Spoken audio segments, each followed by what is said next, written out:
हल्ली जो ट्रेंड झालाय, इंस्टाग्राम ओपन केलं रे केलं की 2-4 नवरे खपल्याची बातमी कानावर आल्याशिवाय राहत नाही. आता हे का होतंय? अशा बायका हे असं का करताय? एवढं निडरपणे का वागतायत? तर हा ट्रेंडच चालू आहे एक प्रकारचा.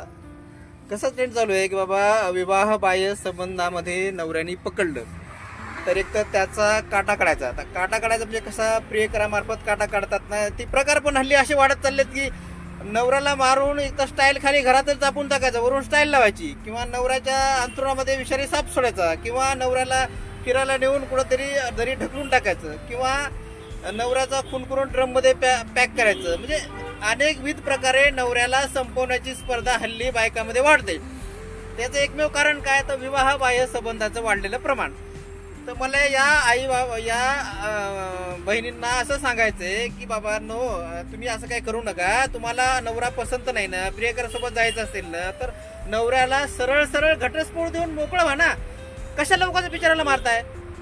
तुम्ही त्याला मारलं तर तुम्ही काय शांत बसणार आहे का? पोलीस तुम्हाला पकडणार, तुमच्या प्रियकराला पकडणार, दोघांची रवानगी तुरुंगात होणार, तुम्ही आयुष्यभर तुरुंगात चढणार. एवढं सगळं रिस्क कशाला घेताय? तुम्हाला नाही ना आवडत नवरा, तर सोडून द्या ना. तुम्ही नवऱ्याला सोडून द्या, नवऱ्याला घटस्फोट द्या, संगनमतानं वेगळा व्हा. कशाला उगाच? आणि नवरा मुलांनाही माझं एक सांगणं आहे, तुम्ही जर तुमच्या बायकोला रंग्यात कुणा परपुरुषासोबत पकडलं तर सरळ सरळ मारहाण करायची नाही, कोणता गुन्हा नोंदवायचा नाही, कुठलीही भांडण तंटा न करता तिला आणि त्या प्रियकराला दोघांना एकत्र येऊ द्या ना. तुम्ही तुमचं बाजूला व्हा, तुम्ही त्याच्या आयुष्यातून बाजूला व्हा, सरळ सरळ घटस्फोट घ्या आणि तिलाही मोकळं करा, तुम्ही मोकळं व्हा. उगाच काय होईल, यानं वाढत विषय जाईल. एक तर तुम्ही एकतर नाहीतर माफी मागेल, तुम्हाला ती माफी मागितली तुम्हाला परत तुम्ही तिला संधी द्याल.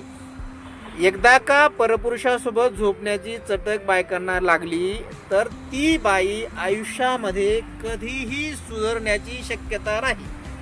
ती बाई सुधारणारच नाही. दुसऱ्या वेळेस ती आणखी चांगल्या प्रकारे तुम्हाला अंधारात ठेवून चांगल्या प्रकारे खबरदारी घेऊन त्याला भेटेल, खबरदारी घेऊन विवाहबाह्य संबंध ठेवेल, पण ती सुधारणं शक्य नाही. आणि दुसऱ्यांदा पूर्वीचं प्रमाण कसं होतं की 2-4 वेळा पकडल्यानंतर मग माफी मागायची बाई, आणि 2-4 वेळा पकडल्यानंतर मग 3ऱ्या-4थ्या वेळा तरीही होत असेल तर मग मर्डर करायची नवऱ्याचा. आता तसं नाही. आताच्या बायका तेवढा वेळ घेत नाहीत.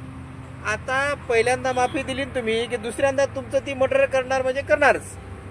त्यामुळे बाबांनो, ह्या गोष्टीत काही मजा नाही. तुमचं जिवंत राहणं महत्वाचं आहे.